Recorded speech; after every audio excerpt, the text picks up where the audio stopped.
Hello guys, magandang tanghali. So ayan, tapos na ako maglinis dun sa sala.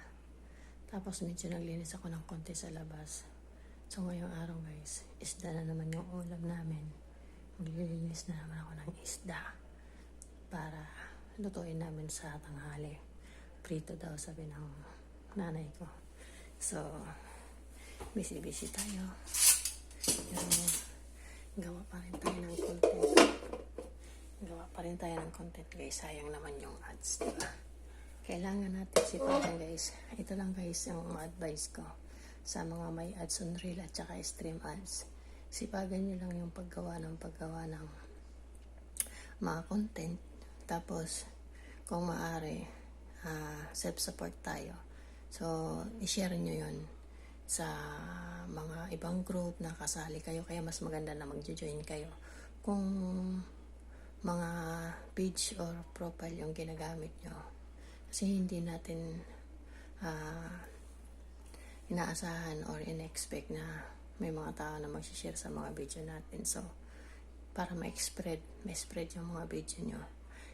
Ito yung tip ko. Kailangan yung i-share yon sa ibang mga page. Basta yung post mo walang music para yung admin ng page na yon is hindi ka hindi ka i-report, parang ganun. Kasi pag nag-share ka ng content na may music sa isang page, may tendency kasi pag na-violation ka, kasama ang page na mama-violation. So, kaya nga sinasabi ko palagi guys, yung mga kapwa creator natin, kasi mostly sa tao ngayon na nagpe-Facebook creator na. So, kapag nag-share tayo ng mga ibang content creator kasi sinusuportahan natin sila at may music yun, may tendency talaga na ma-violation kayo. So, ganun. So, kung okay lang sa inyo, walang problema yun. So, ang mangyayari na lang nun kapag na-violation yung mismo may-ari, madidelete yun eh. Yung makikita nyo yung parang sasabihin, this content is deleted. The original post, minsan hindi yun yung nag-original na nag-delete nun. Si Meta yung nag-delete nun. So, i-delete nyo na rin lang. Kaya ingat din kayo sa pag-share. Kaya dun sa mga kapwa creator din, na alam nyo naman may music yung mga video nyo, huwag natin pilitin yung iba na i-share din yung mga video natin kasi mapapahamak din sila. So, ayan guys. Ako, yung iba na mga content ko, wala naman yung mga music guys. Sapat na sa akin yun na panoorin yun hanggang sa mayroon ads.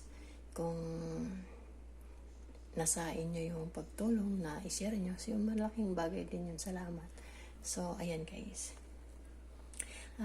Mas marami kasi guys yung nanonood is mas malaki yung chance na mas malaki yung earnings.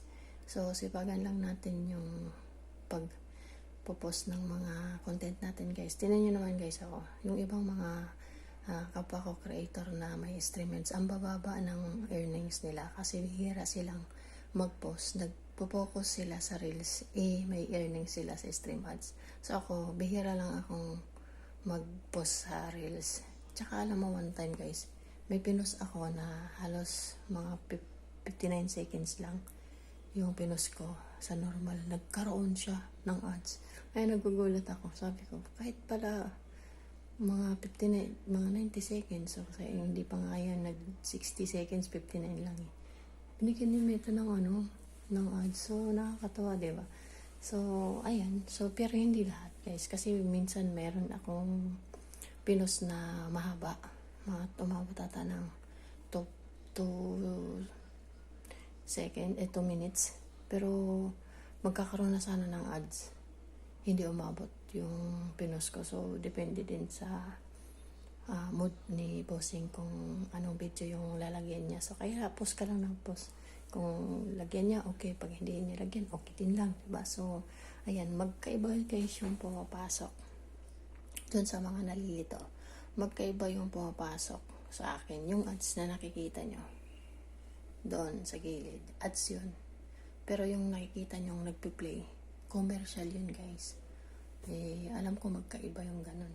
Hindi ko lang alam kung alin yung mas malaki yung earnings, yung commercial ba o yung ads kasi yun may lumalabas lang dyan tapos hindi nagpi-play, ads din siya, iba din yung nagpi-play na sinasabi niya what's this ads to help kung sino man yung creator na yun. So sa mga nag-watch sa mga video ko, ayan, tapos screenshot nyo, pwede yun kasi pag nag-clearing ako at hindi ito talaga pag sinabi ko ginagawa ko, pagka nakasahod talaga ako guys, magbibigay ako doon talaga sa nakikita ko ng mga nagsusupport kung gusto nila, di ba? Pag no need naman, hindi okay lang, ibibigay ko doon sa mga tao talaga na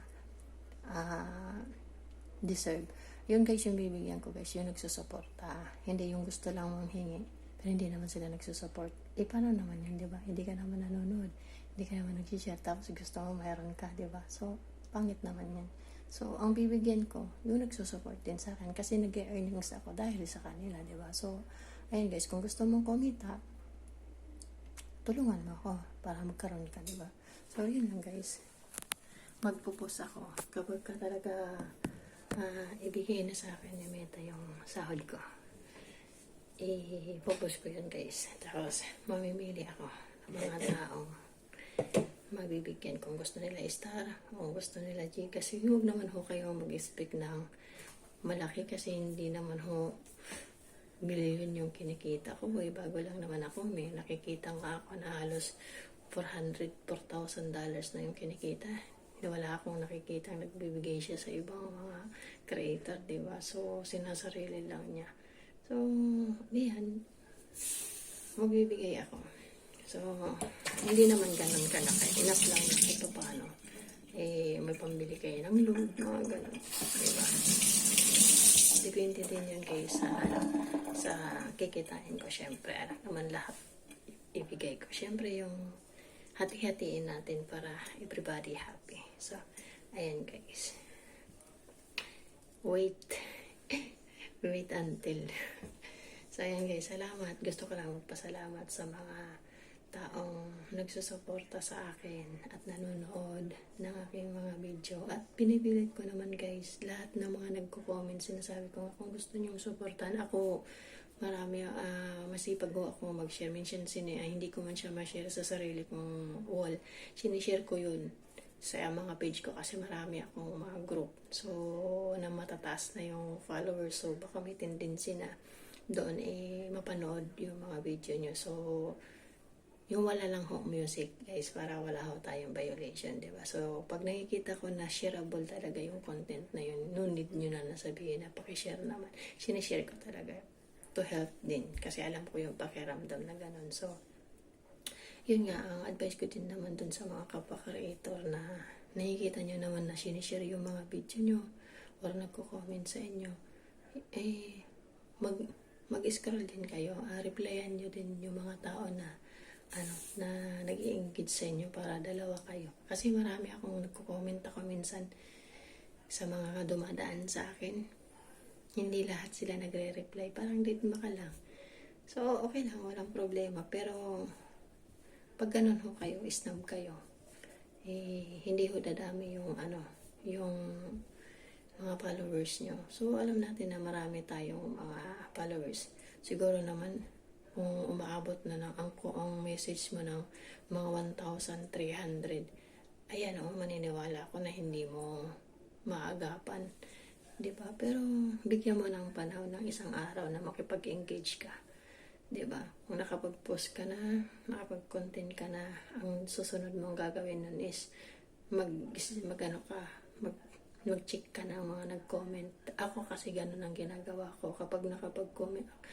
Isipin nyo guys, minsan 4 o 3 page yung minamanage ko, and the same time nakakapag-engage ako doon. Hindi naman talaga consistently, pero kapag nandun ako sa isang page, lahat yun nagre-reading ako ng mga comment sa akin dito din sa page ko. So yan, bye guys, kasi mahaba na.